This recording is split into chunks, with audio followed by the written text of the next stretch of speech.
that we're moving into a totally new type of mimer, as opposed to the previous topics, which we didn't deal at all with the approach to Kabbalah or Chasidut, how it interprets the Chumash. Rather, we spoke directly about issues of Avos Hashem, Yiras Hashem, etc. This is a mimer of the Tzemach Tzedek in his book Derech Mitzvotecha, which is an interpretation of the should we say the ideas behind the mitzvahs, Ta'amei HaMitzvot, going from Pshat to Pshat, and then he moves into the Kabbalah, and finally Al Pi Chasidus and Avodas Hashem. I think I have to do a bit of a Hagdama, a preface here, because if I don't do this, it will feel like voodoo, you know what I mean? So I think I am going to have to write Hagdama to this whole thing. And so if you don't mind, I don't know how much we're going to get today, but I have to explain this basic idea before we even start here. One wonders, what is the character of the Bible, of the Chumash? It is definitely not just a law book. There's a lot of things. Well, we have all Sefer Bereshis, there's Kemat no halachas in it. It's definitely not a law book, and it's definitely not history. It is far, far, far from history, because there's no sequence in this book. There's a big rule of Ein Mukdam u'Muchar b'Torah. One does not write a history book with anti-sequential. It doesn't make sense. It's definitely not a history book, and that's not what we're talking about. And it's interesting. So, and I look at literature, it's not really a novel or even close to it, because the characters are unbelievably not fleshed out.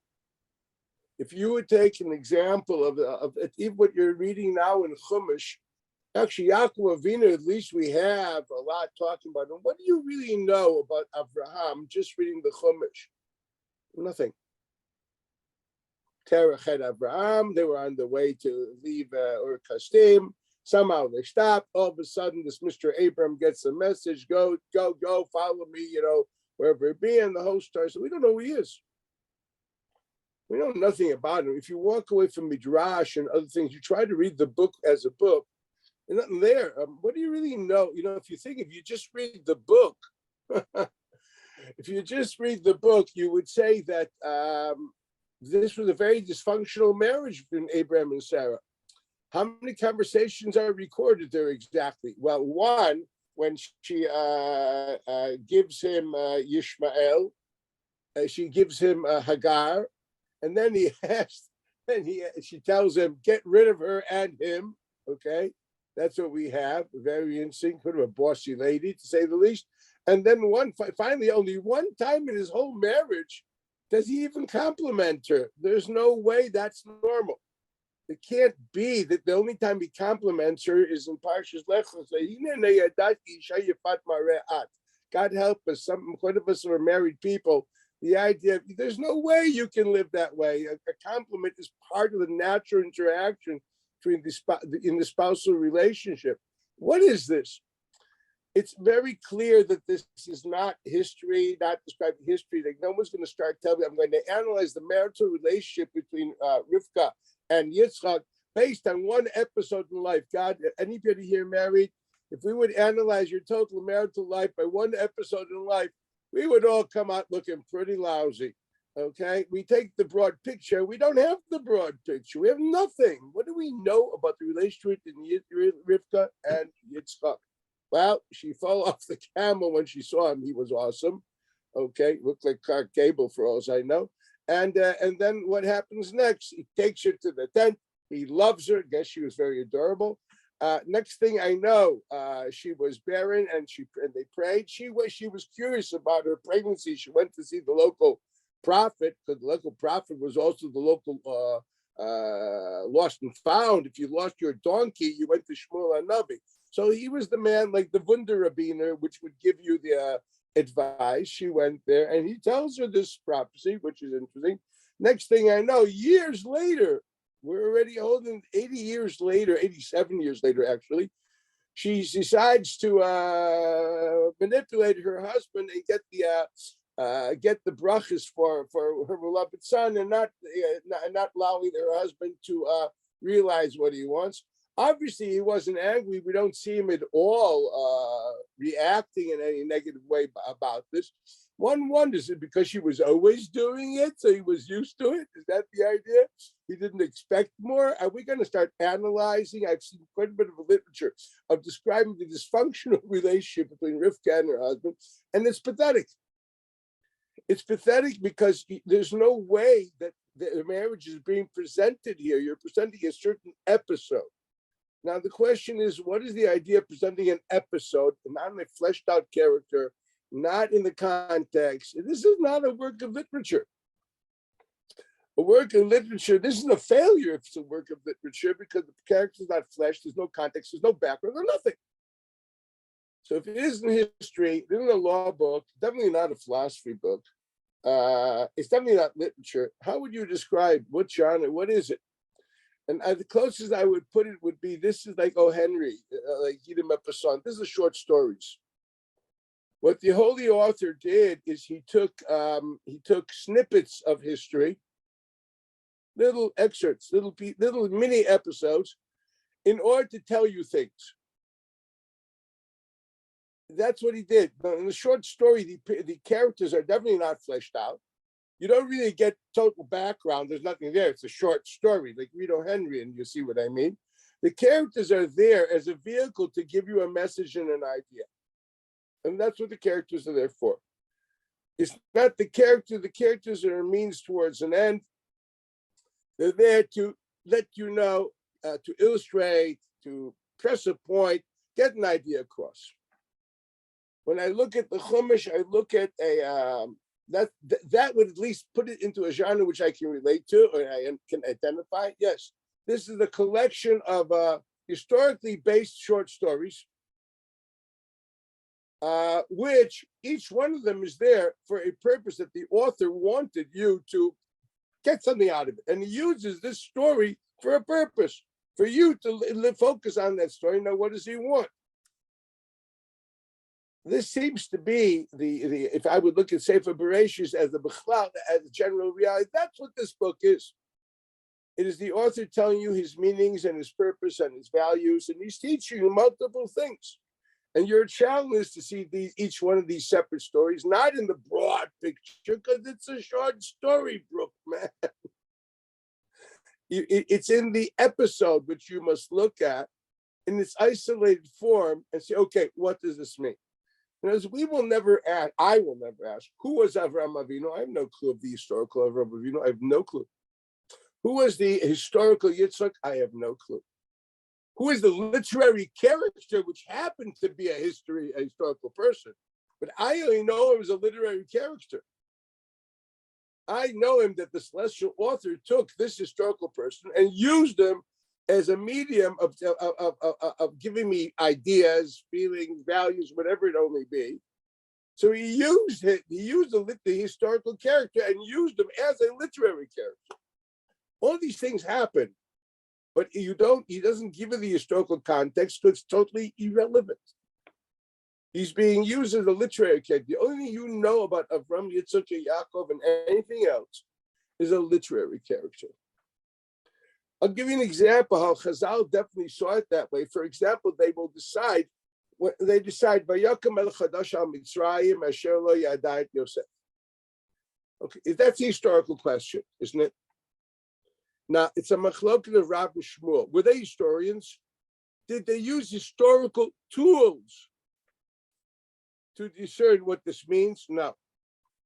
What did they do? They used, I would say, principles of homiletics, etc., how to read the Chumash, to say, what does the Chumash mean? What does the literary character mean? Now, is that the truth historically? Totally irrelevant to me, because I really don't care. I really don't care. This book is not there for history. The book is to tell me something, and this is a literary character. So the machlekes of Rav and Shmuel is this literary character of Parai, which we happen to know is historical. But I'm not looking for it as a history book. I'm looking for it as a literary character. It's using tools of literary exegesis. That's what this is. Otherwise, you can ask. We actually can. There are ways of deciding things and knowing things. We're not interested. It's really not interested.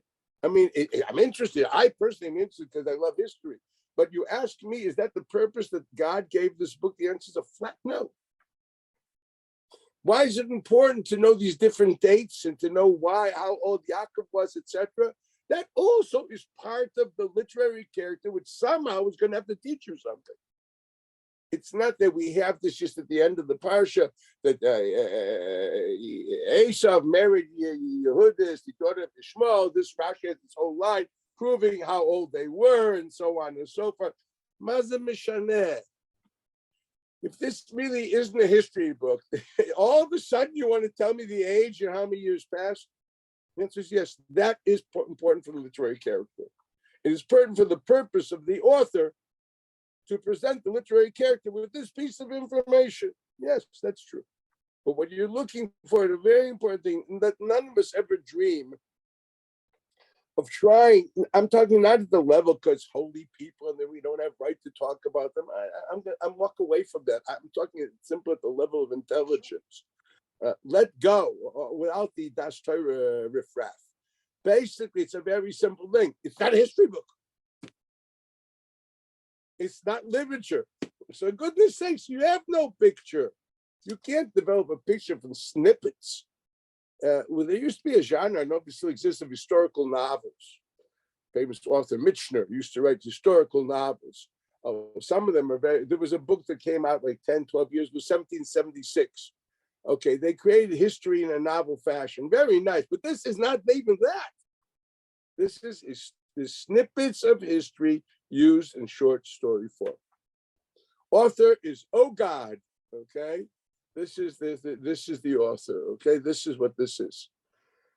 In other words, this helps me understand something. Now, what are the tools to mine this body of literature to know the messages of God? Now, in literature, there are multiple tools used. Some schools of thought is we want to know the intent of the author. The other schools of thought will say we want to know what ideas can we see from the text, not caring about the intent of the author. Great schools of literature made it cut it quick, literally like constitutional law. And here it clearly is. So this is a Gemara.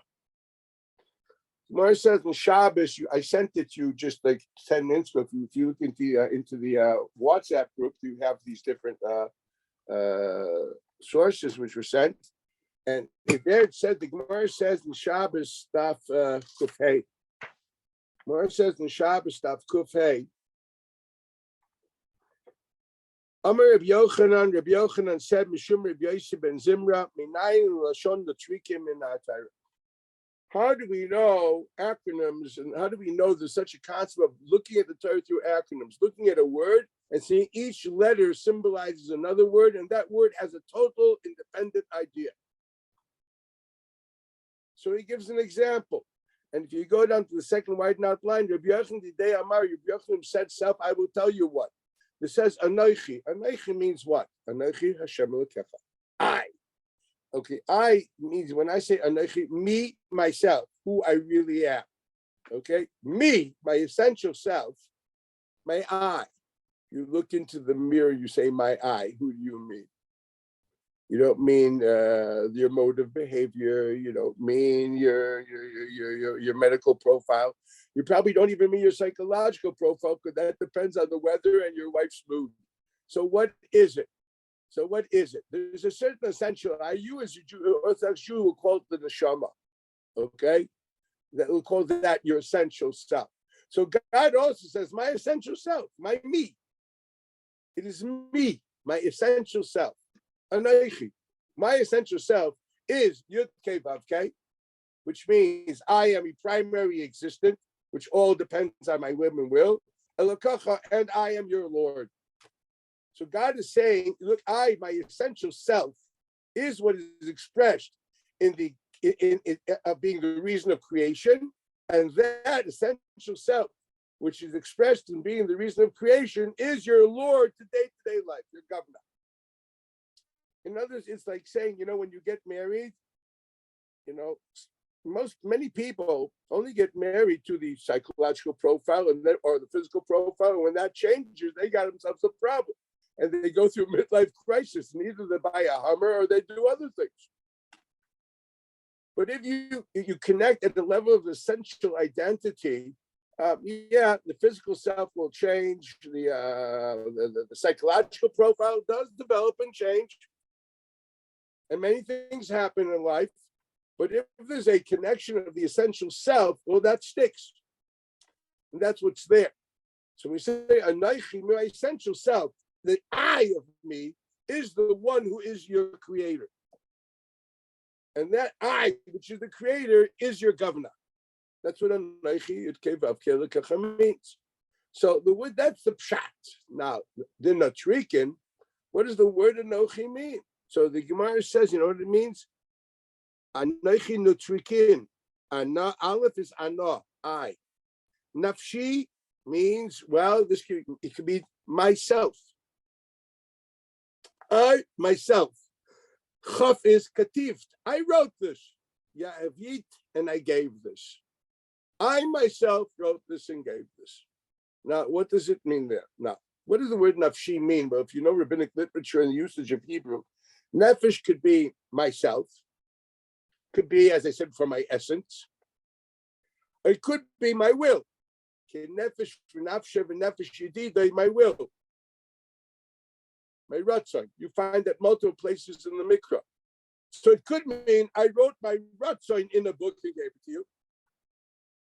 It could mean I personally wrote this and gave it to you. Or it could mean I wrote myself, my essence in a book and gave you my book. Equals I gave you myself. Those three interpretations are found in different commentaries. The Maharsha, you have it there.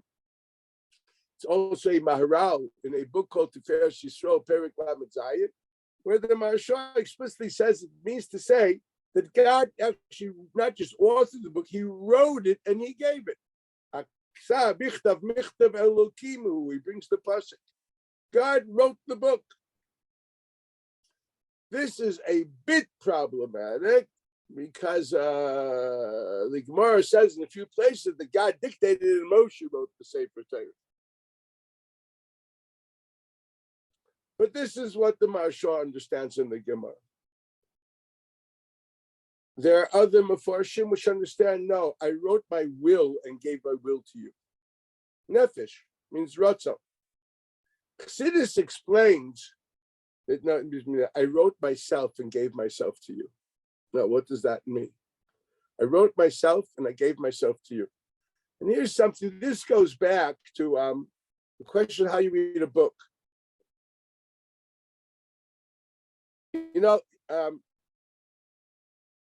Let me explain. This is actually based on a Rambam, which is I sent to you. I think it's a very important Rambam to know. The Rambam writes in that. Let's read it. If you have that in front of you, that would be very advisable. Rambam in Yesodei HaTorah.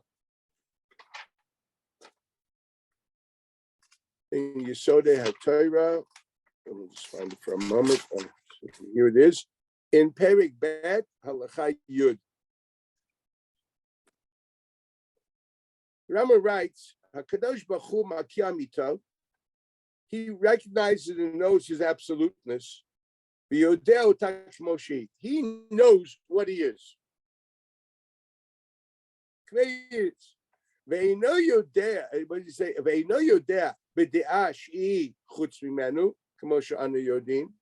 He doesn't know something external of him as we know. I will explain this shortly. For us and our knowledge are not one. Now, what does those words mean? I think I explained this at length when I once taught a shir on Yediyah and Bchira. It's another Rambam which deals with this in the Chod Tshuva. I sent it to you too, but I'm not going to read it here. When you have knowledge or you are wise, how do you become wise? Well, basically, you use your five senses to experience life, or whatever life has to give you. and you make mental images of those experiences in your mind, and then the collection of mental images is the wisdom you have. To the extent that you have a decent search engine between your ears, you'll be able to put that together and disseminate wisdom. But the wisdom is something which did not come from you, rather you process external phenomena. That's what it is. The more you live, the more you become wiser. The Gemara says, "Va'adartas pnei zakein." We must honor the facade, the face of a zakein. What does zakein mean? Once again, notrikin. Zakein, ze kana chokhma. Okay, ze kana. Kuf nun is the kana. Ze kana. He acquired what? So Chazal say it means what's the ultimate acquisition? Something which is not temporal. Chokhma. Zekana, he is an acquirer. Well, the ultimate acquirer is the koneh chokhmah, just as the ultimate builder is the builder of spiritual structures. Altika boinayich ela boinayich, right? If you remember that. Don't say who are the boinim, who are the real builders of the world, the people who deal with creating spiritual structures, which would be the criteria to define a Talmid Chacham. Okay. So if that's the case, we're looking at wisdom as basically, what are you doing? You are internalizing external phenomena, and then you through your search engine, giving it certain forms. You're not one with your knowledge. You're a great processor. You're like the bee. A bee goes around collecting whatever he collects from the flowers, processes it, and there you have your honey. That's why it's kosher to eat honey, because it's not a product. It's not a product coming from the bee. The bee is nothing more than a factory through which it processes something outside of it and then expels it back. That's what it is. It's a machine. If not, that would be usher. It would be just like the version of the milk of a treif animal is usher. Just because ayotzim in a usher is usher. The Gemara says, why is honey mutter? The Gemara explains exactly what I just told you. So Chachma is like that. We are like bees. That's why if you meet what does kind of Chachma mean? Gemara says Zaken Arma. You see an old Arab peddler. I think in Israel. Think of an old Arab peddler, and he gets on the bus. Okay, my dear friends, we all have to stand up for him as long as he's within our Daled Amos. We're not allowed to sit. I'm not talking about being a mensch and giving your space, your place. I think that would be appropriate. But naniach, you decide not to. I don't know whatever things you have in your mind, but you can't stand. You can't sit. You cannot sit while he is standing within your Daled Amos. He has a din v'chacham. What does he know? He doesn't even have a high school diploma, let alone a bachelor's.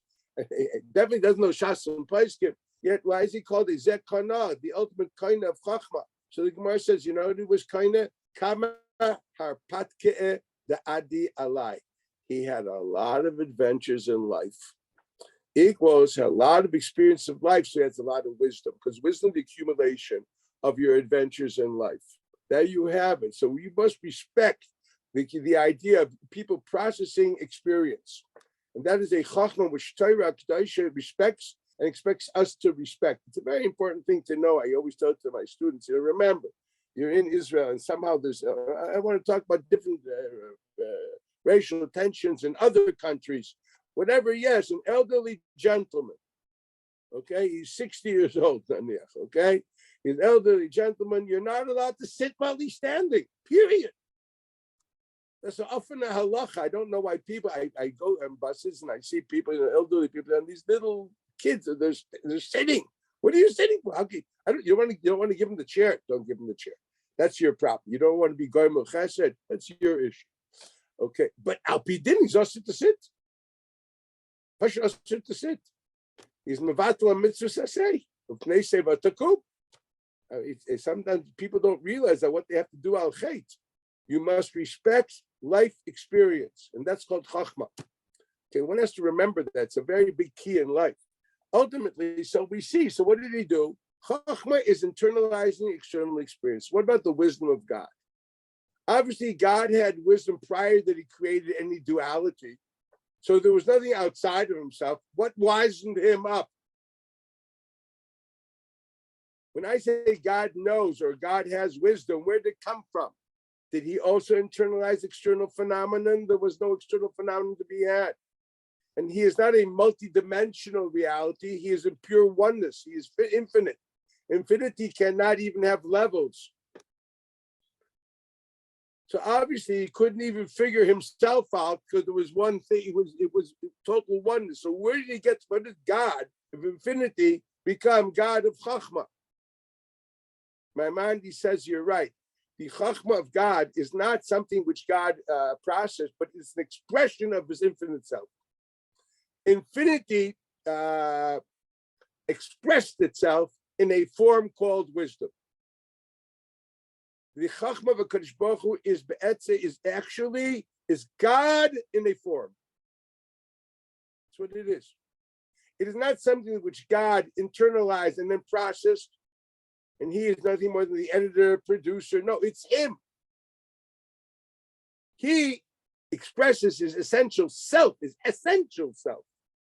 Okay, any author will express his experiences in a book, or in a painting, or in a sculpture. That what he's doing is expressing his experiences, his feelings in plastics or whatever it only be. Here we're not talking about expressing feelings or experiences, expressing the essential self.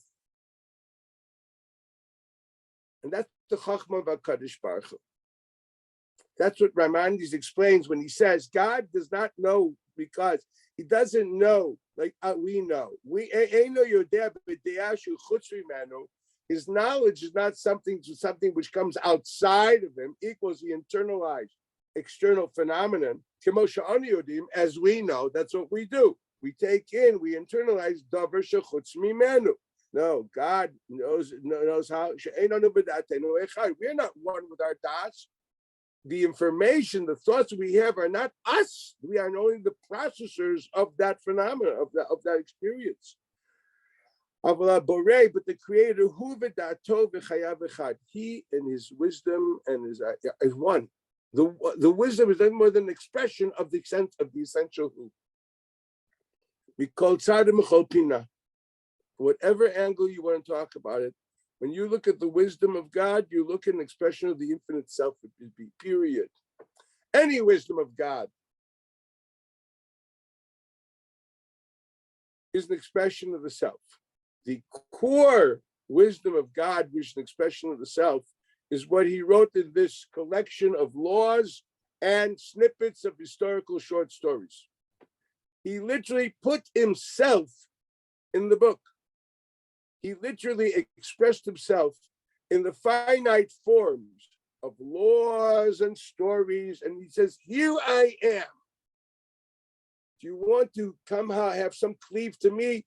Take this in, because when you take this in and you understand it, you are actually the closest possible of totally being connecting to the essential self of God. What you have in your mind, that idea is an idea. Your idea is a form of wisdom, which is an expression of the infinite God. It's a frightening thing to think about. When we learn Torah, that's what we are doing. We are going through an unbelievable, I would say, metaphysical union with the infinite God. For him, an infinite self, and his wisdom are one. When I internalize that wisdom and give expression to my intelligence through that wisdom, I am actually internalizing an expression of the infinite God. It's a frightening thought to think about. But that's what we do when we learn Torah. And that's the pshat the Gemara state with Chasidus. Chasidus explains, Ana nafshi ahiv kataft. I wrote my essential self in a book. And I gave myself to you. Go find me. So now it actually means now we look carefully at the book. We must, our job is to find God's will and God's self in every piece of halacha and every piece of story. What does God want to tell me about himself through, well, obviously about himself or about his values? You are dating God, a serious dating God, when you're learning his chumash and his chachma. That's what you're doing. If we'd really be profound people the way we should be, we would experience similar things when we were learning the sciences. And we would say, what did God mean in the laws of, what do you want to teach me with the laws of gravity? What did you want to teach me with the different planets?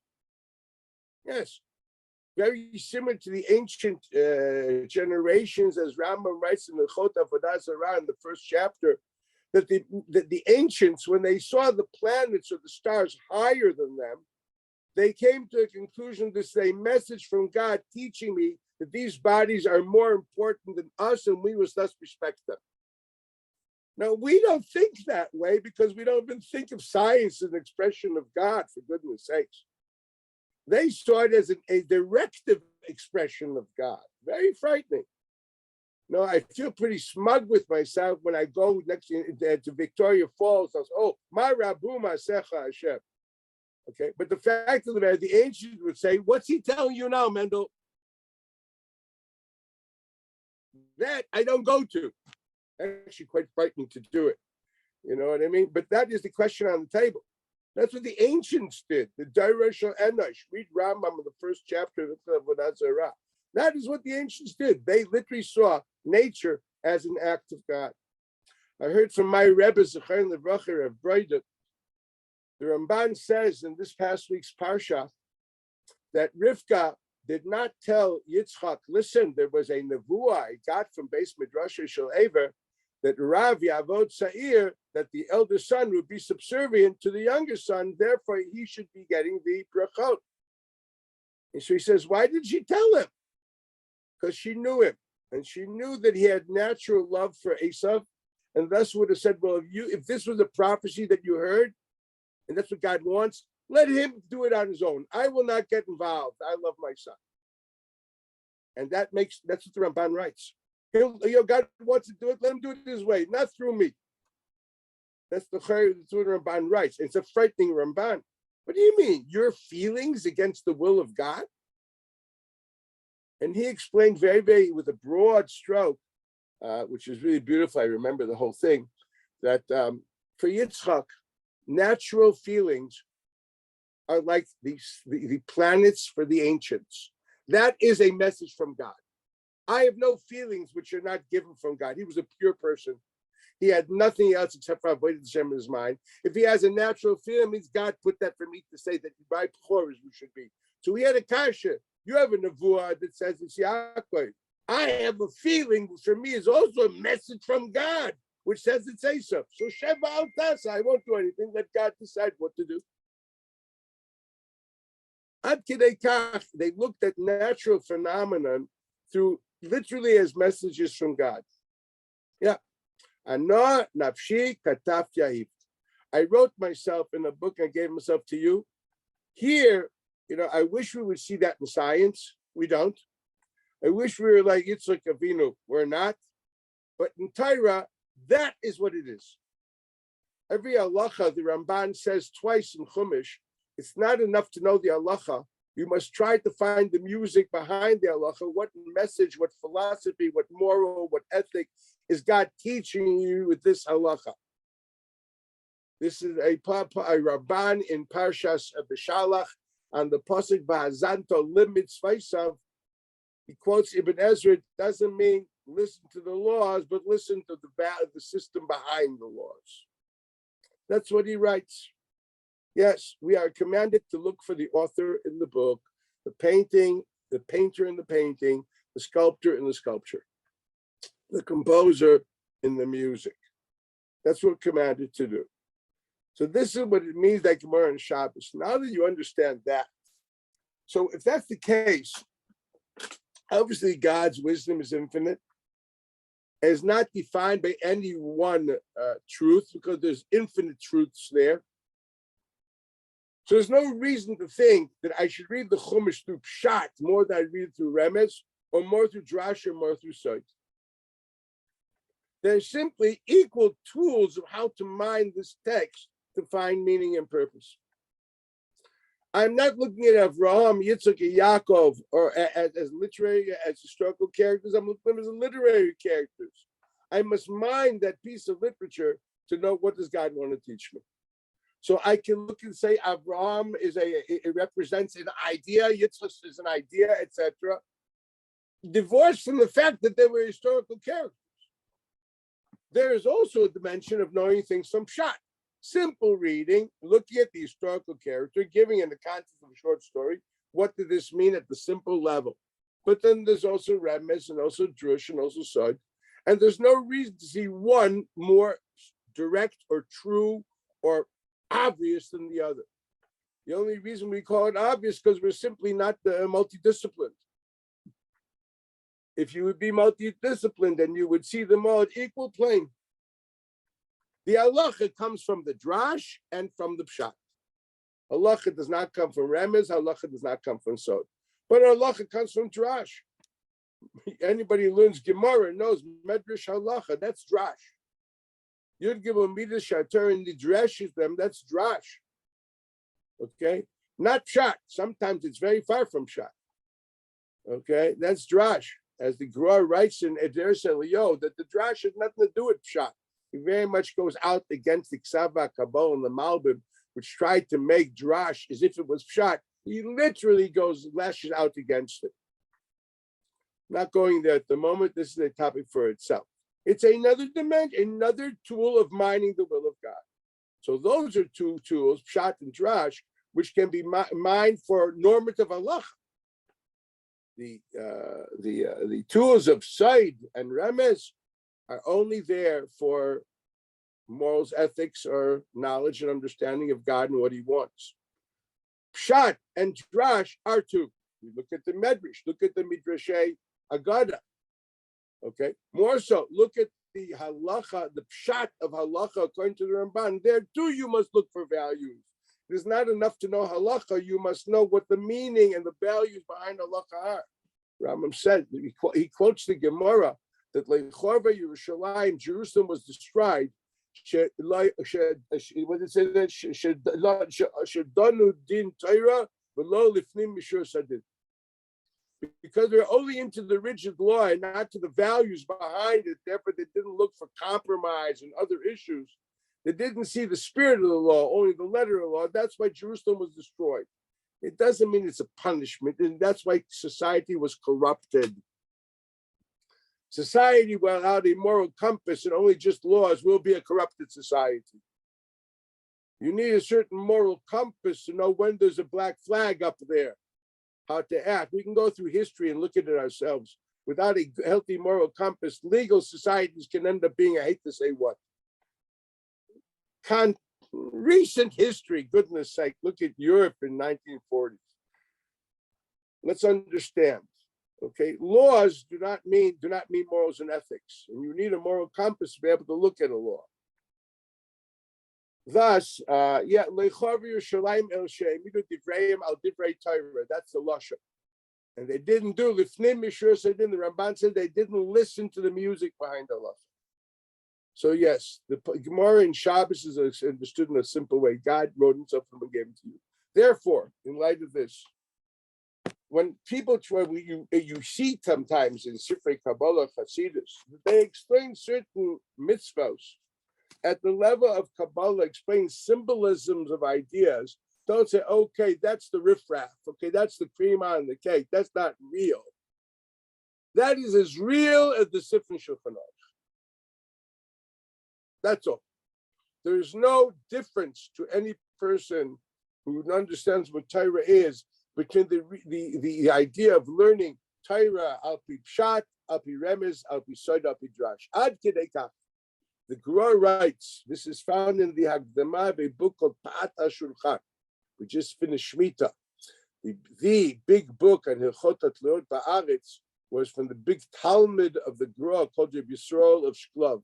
He has a book on Hilchot HaTleot Ba'aretz, Pa'at HaShulchan. That is the Sefer for Talmidei Chacham. This is a real, the first big book on this. Kulei Divrei HaGra. So there's a big Hagdama there.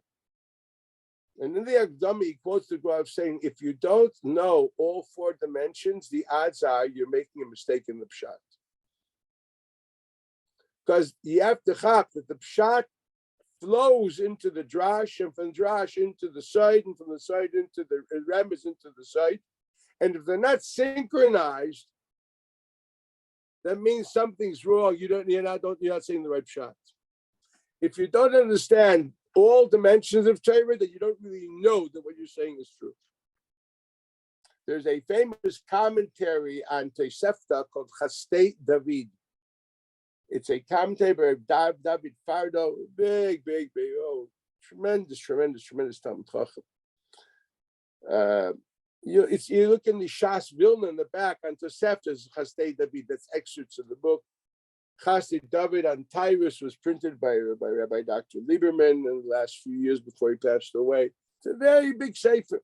So I remember I was doing Masechet Mikvos, and there's a famous machloket of Rambam and Ravid, pshat in the first Mishnah in the first chapter of Masechet Mikvos. And the Rambam says a pshat in the Mishnah, and the Ravid says, pshat ze einay min hasod. And no one knows what he's talking about. What does sod have to do with pshat in the Mishnah? So the Chasidut David writes, you can look it up. Chasidut David Mikvos, the first chapter, first paragraph. He says, because the Ravid, as we all know, was one of the major disseminators of the Kabbalah. His son, Yitzchak Saginor, was the Rebbe Muvok of the Ramban in Kabbalah. Ramban was a very big Kabbalist. The Ravid has a pirush on Sefer Yetzirah. I don't know if people know this. People know the Rashba. Know the Rashba is a very big Kabbalist. He has quite a few students which wrote commentaries on the Ramban's Kabbalah pieces based on the teachings of the Rebbe, the Rashba. We all know the Rashba is a good litvak. We don't chop that Lamaisa, no. Big Makubal. We think of the Gra. The books that he wrote, not that the students wrote, were books of Kabbalah. Sefer Yetzirah, Zohar, that's what he wrote. All other stuff we have is what his students wrote. But Yoel, he wrote. Let's understand who we're talking about. So the Ravid said, the Chasidut David says, what does the Ravid mean? Ein zeh min hasod. He says, because I know the sod of this Mishnah. And your pshat is not synchronized with the sod, so it's wrong. Because he undid the pshat because he knows exactly the different dimensions of the Torah. So this can't be the emes. That's called really knowing. That was the Gra, that was the right. But this is the idea of Pardes. In light of this, I feel comfortable now discussing an interpretation of our halacha through its Kabbalistic symbolism, because it's not just extraneous. This is Gufay Shel Torah. This, I want to know, what did God want to teach me? And then obviously Kabbalah alone, maybe it sounds like mumbo jumbo, I'll explain it. But then the Rebbe takes this into a mice practical life, and that's what we want to go with it, okay? So I'm going to use this tool. I know you must have, well, let's start and see what the man writes. So let's start. Mitzvah Tiglachas Mitzayra, the mitzvah of shaving the head of the Mitzayra. We know the Mitzayra has to cover, not just the head, all the hair of his body when he becomes pure. So he writes, he's quoting the chinuch here. Sheigaleach hamitzora kol saro. The leper should shave all his hair. Kishiter, when he becomes pure. Shneimar, as the pasuk says, Vayah b'yom hashvi'i, the seventh day, Yigalech et kol saro et rosho v'etzkano, his head, his beard, et gaboteinav, his eyebrows. Et kol saro Yigalech. Why do we need those three mentioned and then kol saro? There's a Teres Kainim on that. Ve'amru, and Chazal said, there are three people which we are commanded to shave. And when we shave them, we are doing a positive command. We were doing Ratzon HaKadosh Baruch Hu. God wants their hair removed. Who are they? HaNazir, the Nazir, the Nazarene, which basically he made a Nazir, and therefore he has to not cut his hair. Well, two things happen. Either it becomes impure during the time, let's say Nazirus was for 30 days, and in the middle it became Tameh, well, then he has to shave the hair and whatever he does, Nazirus, and then count a new 30 days. Or if you finish without being messed up, at the end he has to shave that hair. And it's interesting, you shave the hair and you put it under the pot, which is boiling the carbon. Interesting. Chasidut. It's used, it's put under the dud, it's part of the service. Some importance about hair and shaved hair, which is part of the ritual. One wants to understand, it's not just The shaven hair is part of the ritual to God. Now, this has to mean something, which is more than obvious. And then you have the Mitzorah, and the third one is the Levium, which is really interesting. The Levites, if you recall, when they were finally appointed to Avodah in the Mikdash, first they had to shave all their body hair, period. Now, this is a one-time reality. What does that mean? What does God have against hair? I remember, look, I was a young boy.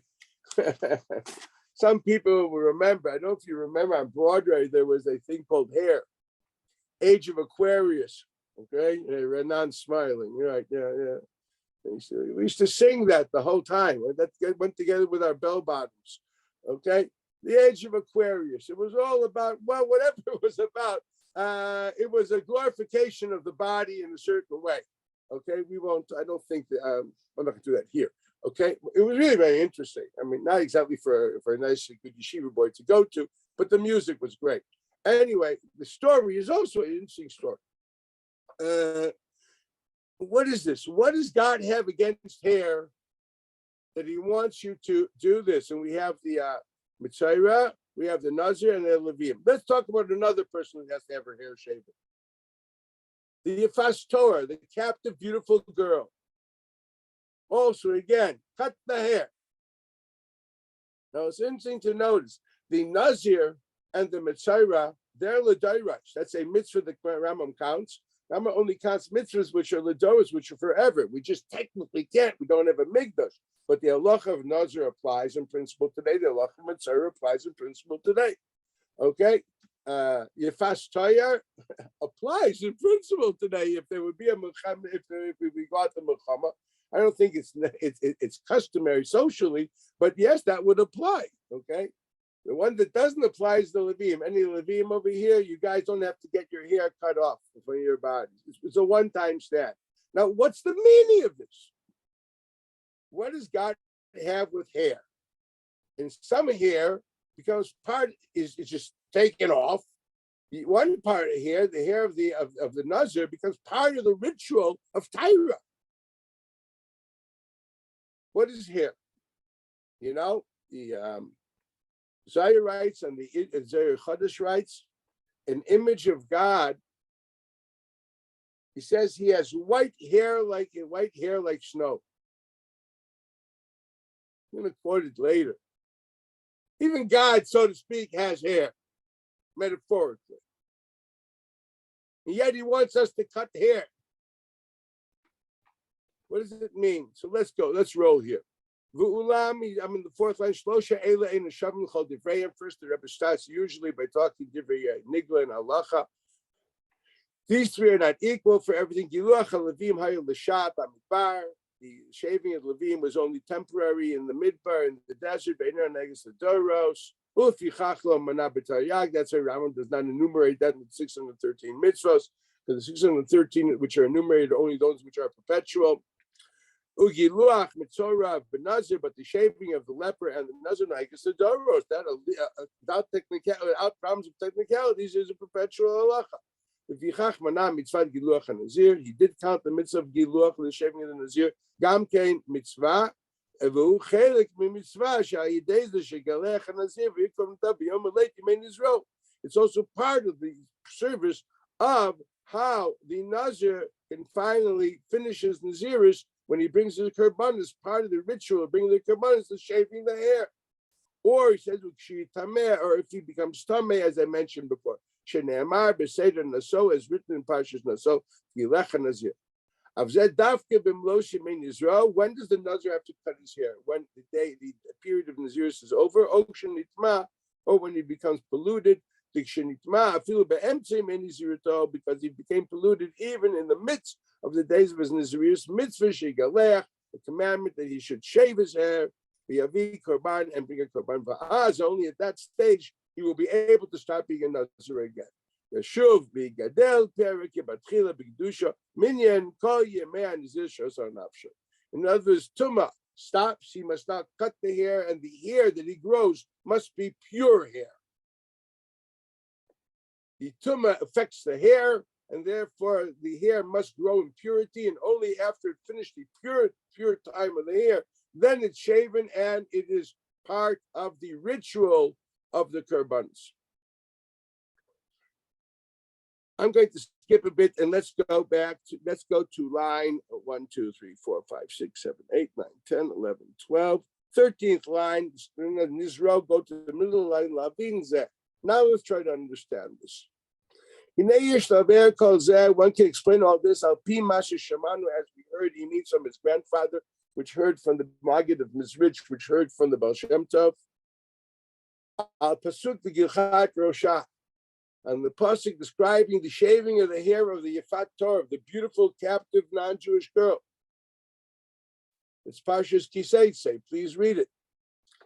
And it says of the Shenema Yefat Torah. What does this mean at the level of remez and sight? So here, when we have this halacha, we have a halacha, which is a very clear halacha. You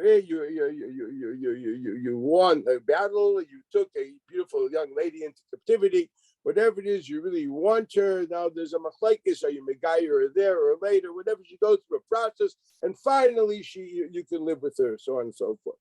Yeah, that's the level of pshat. And we have to find morals and ethics at the level of pshat. But we want to know what God, just as stories are literary characters, we look at the halachas as bodies of literary bodies, which teach us once again, what does God want from me? Outside of the pshat, at the level of bardes, the level of remez, drush, and so. So he says, you know what this is? I heard, so to speak, now, it's explained in the Torah on that pasuk. What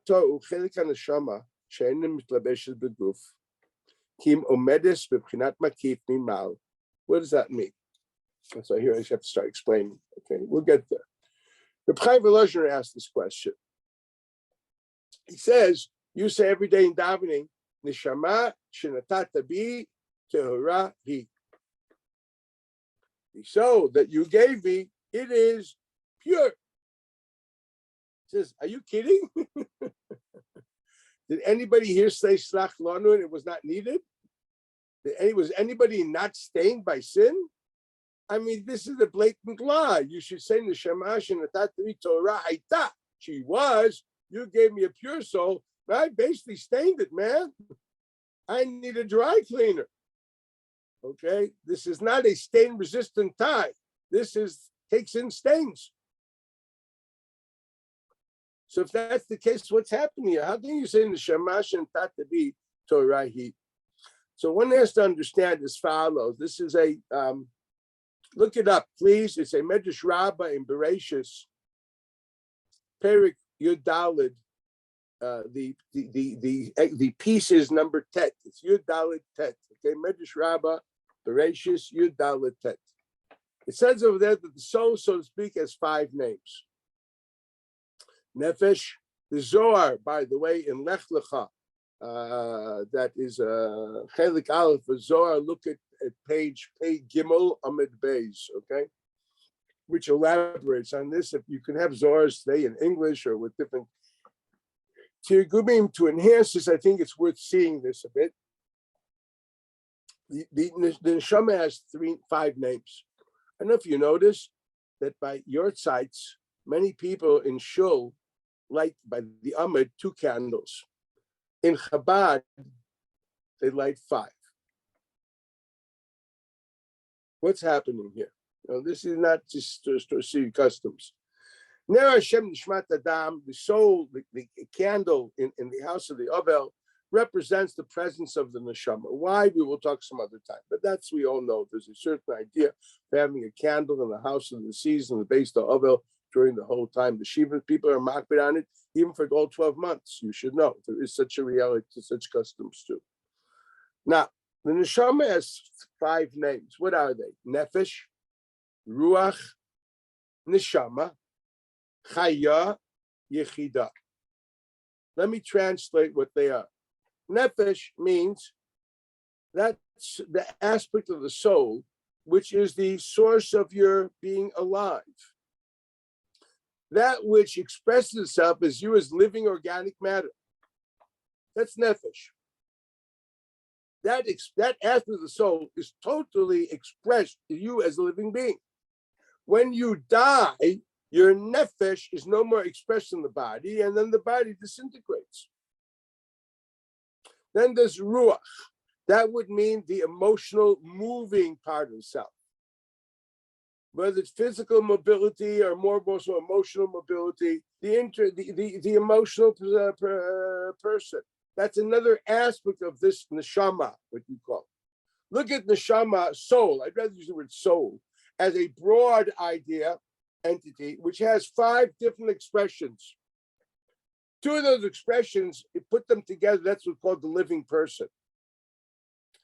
A man in coma with no mobility at all and no activity emotionally is a person which has no more ruach, but he still has nefesh.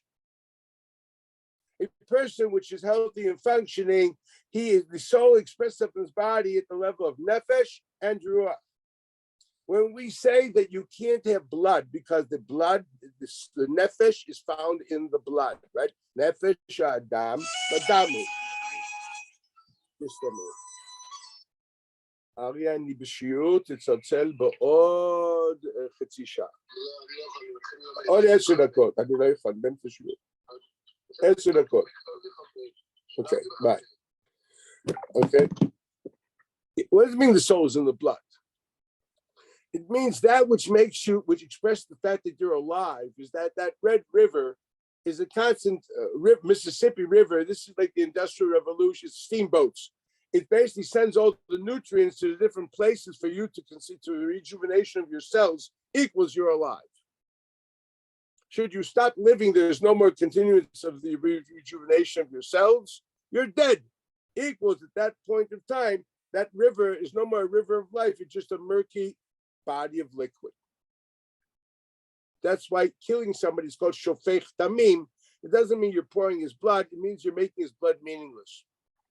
It transformed from the Mississippi when it was the artery of commerce to what happened afterwards, where we didn't need steamboats anymore. It's just a river. Okay, that's the difference.